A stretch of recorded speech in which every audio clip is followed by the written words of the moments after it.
Today's December 9th, 2022. Welcome to the Chapter 49 podcast. We are happy that you have chosen to join us today. We try to keep this as weekly as we can. Chapter 49 represents IRS employees, most of them anyway, in the state of Indiana. And of course, we welcome once again our chapter president, Duncan, Giles. Duncan, I think we should celebrate. I got the year correct today.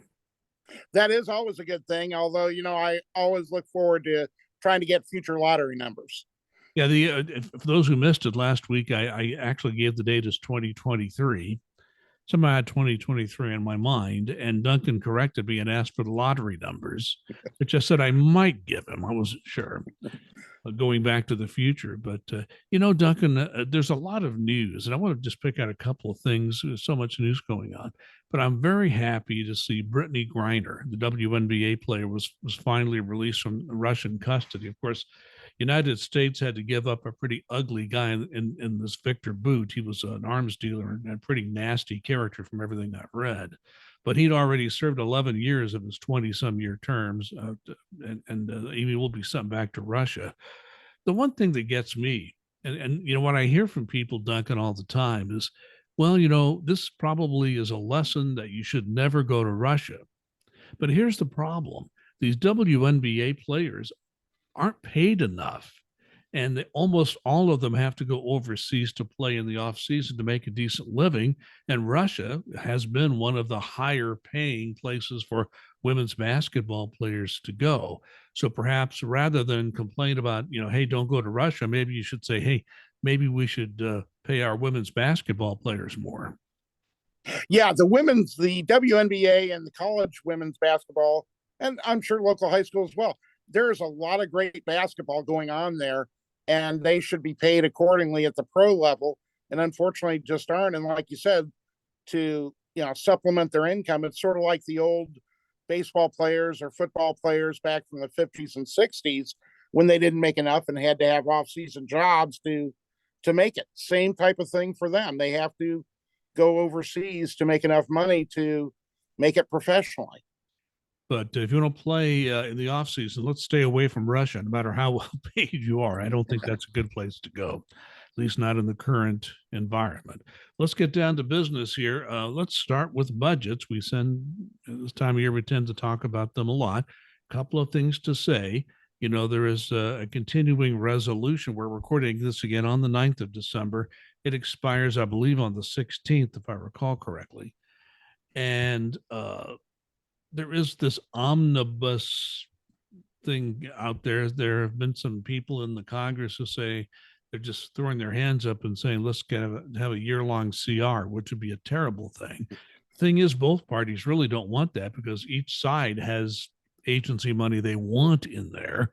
So if it's a CR for a year, everybody sort of loses. So I think even though there's been a lot of saber rattling on this, eventually there'll have to be some kind of budget reached. And of course, the news for IRS employees that we all need to keep in mind is that even if there is a government shutdown, which we don't want to happen because there are many of our brothers and sisters in the federal workforce who will be off work and not paid for a while.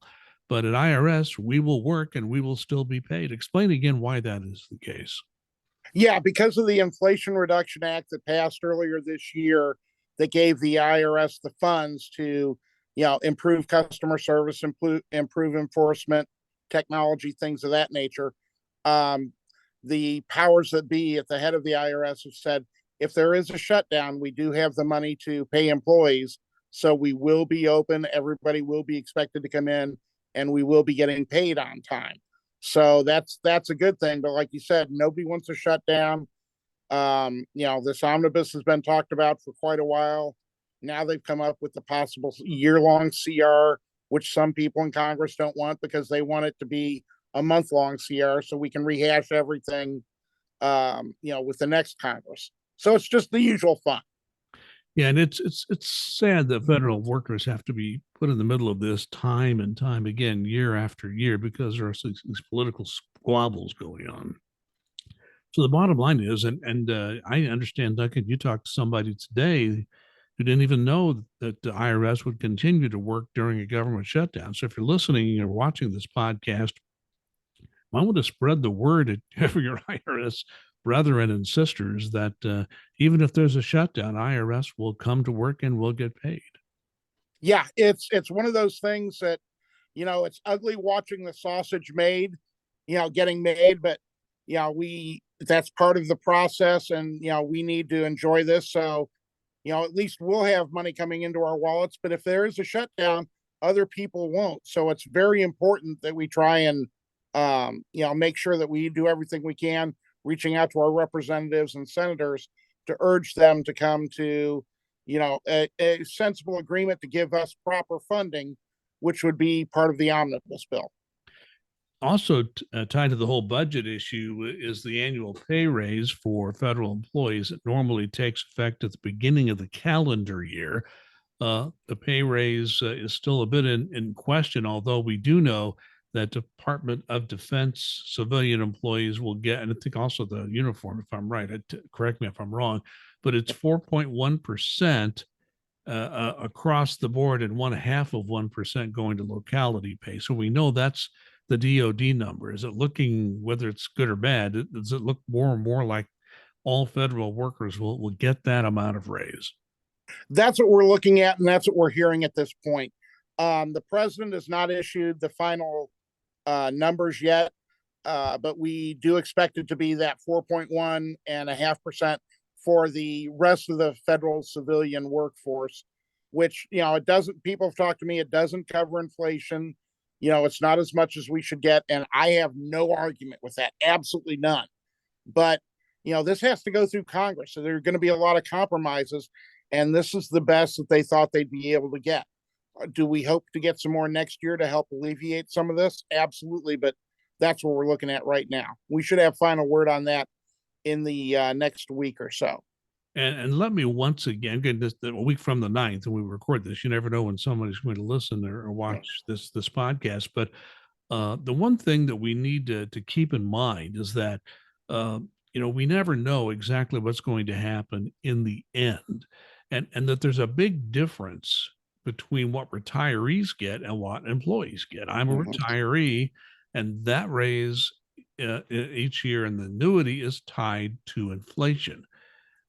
The federal employee raise has never been tied to inflation. There have been some years retirees got virtually no raise and employees got one, and now it's kind of turned the other way, where retirees are getting more because of the rate of inflation. So there's always a lot of confusion about that, but those are two entirely different systems. So people need to keep that in mind. Absolutely correct. Yeah, we wish we were tied to inflation to be able to figure things out, but we're it's part of the political process for current federal employees, and that's what makes it such an adventure. And we've talked many times, speaking of money, about health insurance open season. That's true for the health insurance, the FEHB, and also for the benefits plans. We are now just days away from the end of that open season. So if you want to change your health insurance or health coverage, you'd better make that decision quickly if you're listening to this close to the 9th. And when does this end? Remind me of the last date you can do this. The 12th. So we've got very little time. It's one of those things where, if I just want people to make sure they're making the right choice for them and their family. If you're an NTU member, use the consumer checkbook on the NTU website. It's wonderful to compare plans. And just do what's right for you and your family, and hopefully save yourself some money. That's I just want make people to have the availability to make a decision that could help them. So if you're listening to this close to the 9th or before the 12th, you really have to get going. Check that consumer checkbook. If you want to make a change, you need to make that change quickly. But at least the deadline is the 12th, and you can still make that change up to that point. Is that like you have to do it by close of business on the 12th, or what? I believe so. Okay, so once before you go home that day, you need to do that. And is this all done online now? Yeah, basically, once you determine what you want to do, you go to the employee personnel page, on the left-hand side of your EPP, it has all your options. You click on health insurance, and then you click on the right side for self-service, and that's where you choose a new plan. Or if you're going from family or self plus one to self, or making those types of changes. Let's move on to another issue. And anytime we're talking about a federal appeals court, there's always legalese that we have to get through. Now, there's been a recent appeals court decision. There are a couple of different ways an appeals court makes decisions. There are usually several judges. I think this particular appeals court has 12 judges in total. And what normally happens in the first phase, you file an appeal, you don't like the decision, you get at the lower court, you file with the federal appeals court. What will normally happen is that the chief judge will appoint a 3-judge panel to hear the case. That's what happened when NTEU went to court. Said, look, people who are victimized by government shutdown should be able to get damages as a result of that, more than just their back pay. Specifically, the issue was the 2018-19 shutdown that was very long and very painful for a whole lot of federal employees. We told stories about what happened to people in Indiana and how their finances had been damaged so badly as a result of that. So there was a request for damages. That 3-judge panel in a 2-to-1 vote ruled against NTEU. What NTEU is now doing is appealing to the entire court, saying, okay, the 3-judge panel ruled against us. We had 1 judge on our side, 2 against us. We want the entire court to hear the case. Now, they don't have to if they don't want to, but we hope that there's enough interest in this issue that this court will, in fact, hear the case. All the judges will sit in, listen to the arguments, and make a ruling on this. And to basically, we have to get a majority of judges on our side to win the case. So, Duncan, kind of go over again just exactly what the issues are. And I've kind of talked about the mechanics of it. More specifically, what are the issues at hand here? Yeah, the issues are that folks who were accepted employees had to come in during the 35-day shutdown. They knew about halfway that they were going to get paid for it, but they didn't know when they were going to get paid. So they're coming into work for more than 2 pay periods and not getting the pay on time and when they should. So our position has been, and I wholeheartedly understand it and agree with it, is that these folks were damaged. They were hurt. A lot of them had to go get payday loans and things of that nature to try and stretch it, because there aren't a lot of people that can miss a couple of paychecks and be fine, even if they know the money's coming later. So the damages type thing is what we're looking at in appealing to the full circuit court. And we hope that the appeals court does take that on. Yeah, because if the full appeals court doesn't take it, the only place to go is the Supreme Court, and that would be something our attorneys would have to figure out whether it's worth going to that, because there's a lot of expense involved in doing that. Well, we've taken, as a union, NTEU has many cases to the Supreme Court, and we've won our share. You don't win them all, but we've won our share of cases that went to that extent. So we're still in that litigation process. That was a setback, but our attorneys are still working on getting damages for these people who had to work and weren't getting paid and had tremendous financial damage as a result of that. Yeah, one of the things I do want to say ahead, is, Duncan, please. Part of the dues that you pay, that NTU members pay, goes to our attorneys and our staff. And we have a great legal department that deals with this. It was, for many years headed by a gentleman named Greg O'Duden. He left it in the very capable hands of Julie Wilson, who's the head of that department now. And they make those decisions. They argue in front of courts on behalf of employees for employees' benefit. So this is something that NTU does for all employees to try and, make sure things are done correctly and right. Duncan, I've had people tell me who are familiar with the whole federal sector and the union management situation. And they told me to a person, people who are familiar with this, that, NTEU is not the largest federal employee union. However, NTEU has the best legal staff of any union. I still think that's true today.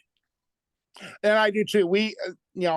Uniformly, the attorneys that I deal with, whether they be in the field offices, negotiations department, our head legal staff that takes a look at this, all of them are just very, very sharp.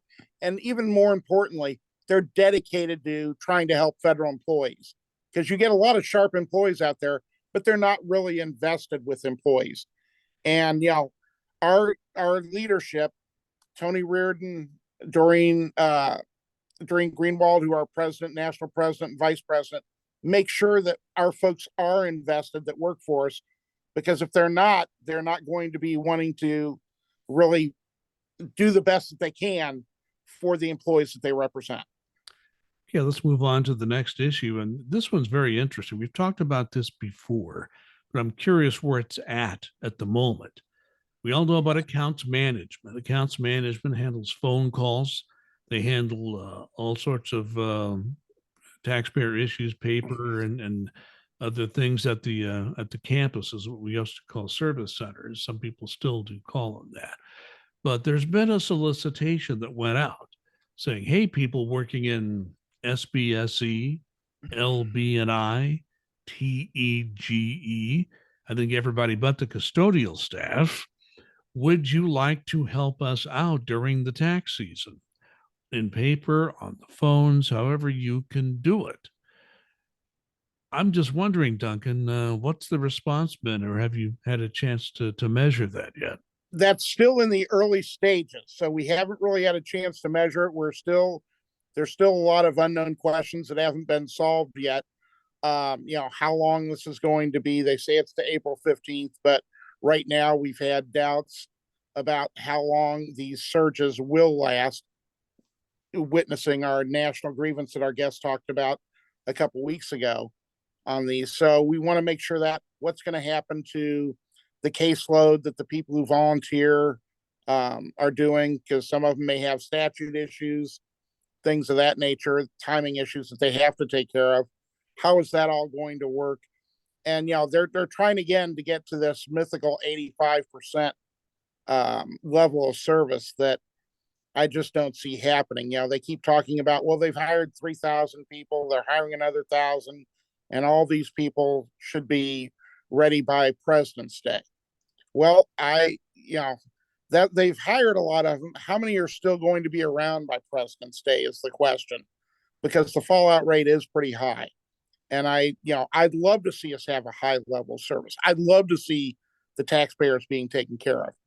But the fact that they're having to reach out to more and more people to see if they can help shows that they're not near ready to go towards that yet. When you're talking SBSC and TEGE as well, especially LB&I, you're talking about employees graded at grades 12 and 13, right? Absolutely. 12, 13, possibly 14. So when you're dealing with that, what incentive is there for them to go do this work? I'm going to answer that question as soon as I know it. So what I'm understanding, they're not large bonuses involved, as I understand it. No, not large bonuses. It's just hey, trying to pitch in and help. Some of them may want to do something a little bit different, but a lot of these folks have never dealt with this type of work, especially when you're talking about revenue agents in TEGE and LB&I. They haven't done work on the phones. They don't deal with this, with the individual stuff. So it's going to be, foreign for them. They're going to get a couple of weeks of training and be thrown on the phones or doing, paper work that's basically transmitted to them via computer, scanned and transmitted to them. We don't know what the response is going to be out there, or what incentive that they are going to have. We hope there are some incentives for them, but it's going to be interesting to see what's going to happen, aside from the fact that we need all the help that we can get. It reminds me, Duncan, many, many years ago, I was asked to help out at a volunteer event where people were being helped with their taxes. And there were a couple of big corporate tax people that volunteered their time to come help these people with their taxes. My job is just to walk around and answer questions. So I had this highly paid corporate tax attorney come up to me and say, "What is the earned income credit?" So Exactly. this is the kind of thing that would happen if you're an LB&I agent or some of these others, a highly paid SBSE, TEGE, a whole different part of the tax law, and you're asking them to help accounts management. That's what accounts management does. They're doing individual tax returns. And a lot of these people maybe at one time dealt with that, but haven't for years. Yeah. Or they've never gone into the system that we use that looks to see where the tax return is. If somebody's looking for a refund, have payments been misapplied, things of that nature. They've never dealt with those systems because they don't have to. So that's going to be looking like a foreign language to them. So it's going to be interesting to see what level of participation we can get and how much that's actually going to help. So there's just too early to tell, is what you're saying. There really are no Yes, it is. numbers. Was there a deadline when people are supposed to submit their interest? I do not believe they've got a deadline yet. Okay, so it's that early in the process. All right, we'll keep an Yes. eye on that. I want to mention the fact that, of course, we've mentioned this before. IRS Commissioner Charles Rettig, his 5-year term ended recently. He has left the service as a result, gone back to the private sector. President Biden has appointed or nominated, I should say, not at this point, he's nominated a new IRS commissioner. We've talked about this a little bit before. His name is Danny Werfel. We've had people, IRS commissioners, who were not tax attorneys. Probably the best example was Charles Rosati, who was an IT specialist, and it was really good to have him as commissioner because even though he didn't have the tax law expertise, he knew a lot about information systems and upgraded IRS internal systems a great deal while he was commissioner. Well, our new commissioner nominee, Danny Werfel, is an expert in management and an expert in budgeting, not so much in tax. So I guess the question that comes to my mind, Duncan, what do you think this means for employees, if anything, going from a tax expert as a commissioner to a management and budget expert? It should be not that big of a change. We're hoping it won't be that big of a change. Nominee Commissioner Werfel, that's a mouthful, has been here before. He knows the system. He knows how it works. So that's, I think, is going to be a tremendous advantage to him. He was here for 8 months to clean up some things. And I think that'll help him with a full 5-year term. They're looking to probably vote on this early next year, I would hope. And I would hope that I don't believe he has any issues. And I just don't want it to become a political pinata. We need to have somebody permanent at the helm, somebody, helping us go forward, especially during this time when we've got the infrastructure money to make sure that it's spent properly and where it's needed to go. So, I think it'll be okay for employees. How good or bad it's going to be, it's too early to tell, but I believe it'll be okay. Yeah, and should be pointed out that appointees like this go through a confirmation process in the Senate only. Where there's now a situation where I think the presidential nominees will have a smoother sail getting through, although we'll wait and see over time. The day we record this on December 9th, the news that broke this morning was that an Arizona Democratic senator named Kristen Sinema has said she is no longer a Democrat. Well, people started freaking out about that, but then you read a little further and find out that she's decided to become an independent, much like people like Bernie Sanders in the Senate. And there's another one, I believe, I can't recall his name. And even though they are not members of the Democratic Party, they are independents. They caucus with the Democrats and usually take committee appointments as Democrats. So even though Senator Sinema is no longer a Democrat, there'll still be a majority of people who caucus with the Democrats. And I think that's the important point. So there still looks to be a fairly smooth process for nominees. We think Commissioner Werfel should benefit from that. Absolutely. And like you said, Senator Sanders is an independent. Senator King from Maine is another independent.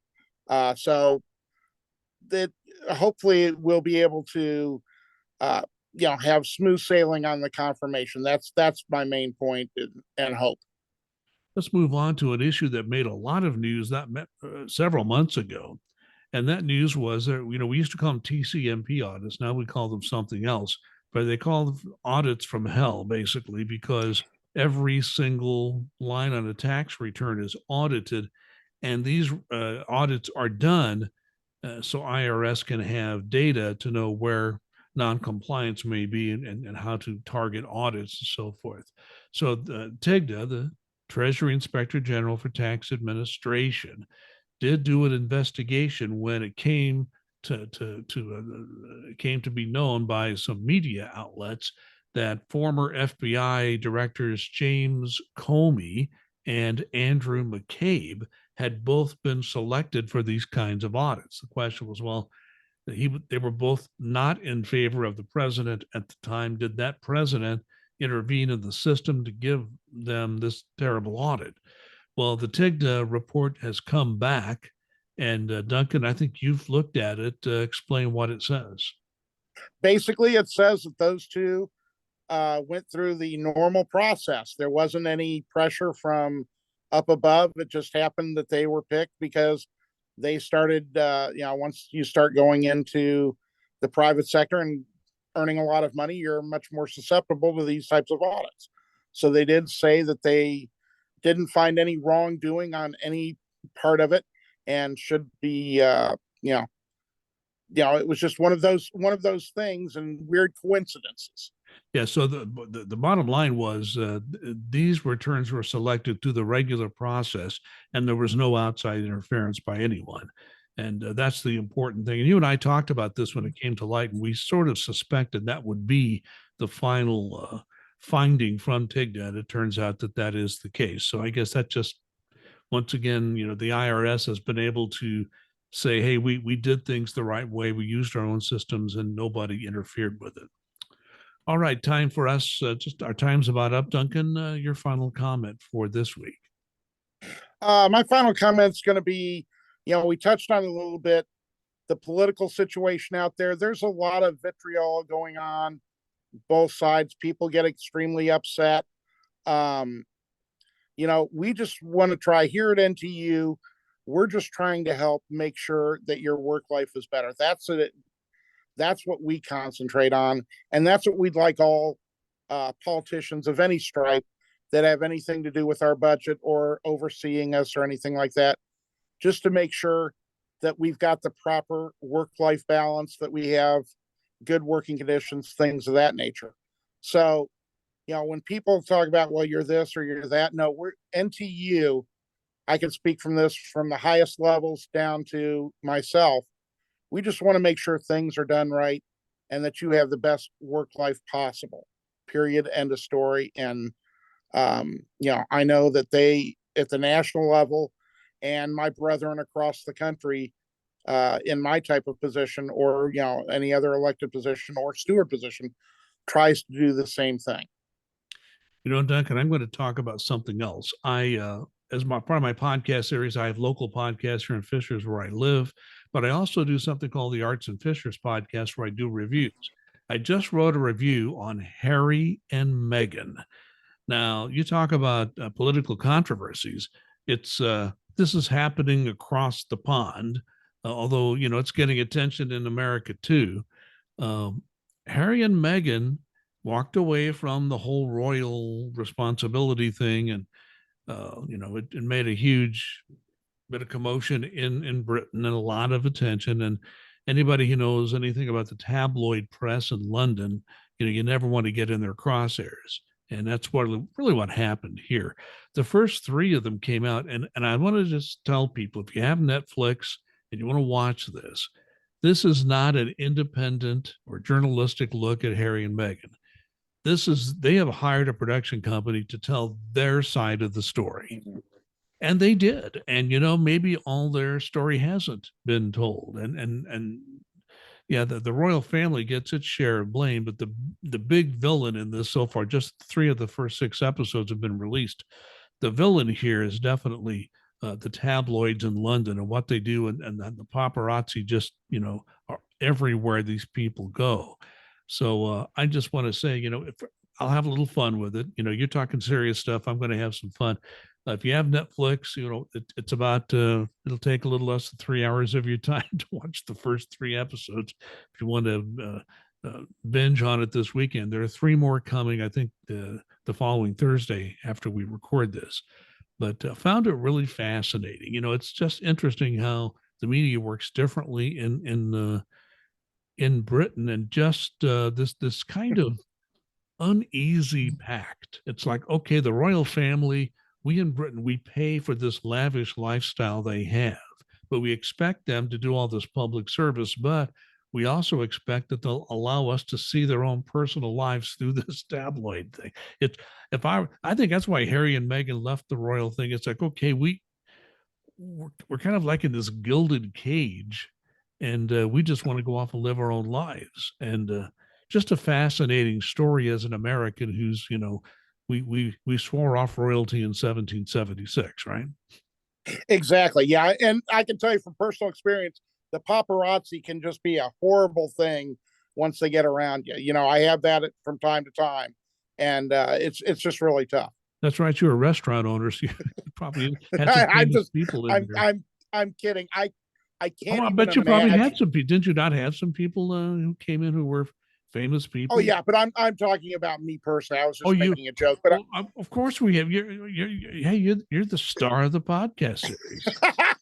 no, but if you can imagine, I mean, constantly, and it's from what I hear, as you said, it's much worse in Britain than it is here in the U.S., where you're constantly under, looking in, you know, Princess Diana was trying to get away from photographers when she, when she passed. So I mean, it's huge over there, Well, and Harry has it's a not. tough way to live. Harry has not forgotten that what happened to his mother. So I mean, I'm certainly sure.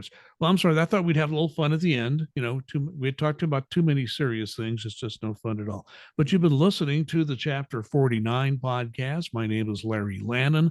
I am a volunteer. I do communications for Chapter 49. And our podcast is, gosh, I guess this spring will hit the 3-year mark. We have more than 2.5 years in our belt, and we haven't been canceled yet. So I guess at least people still are willing to watch and listen. And we thank you for doing that, giving us a little bit of your time every week on this podcast as we talk about people who work at IRS and issues related to that. So we thank you again for all the feedback you have given us. If you have any feedback, send an email to Duncan Giles, nteu49 at AOL.com. In the meantime, please be safe and be kind.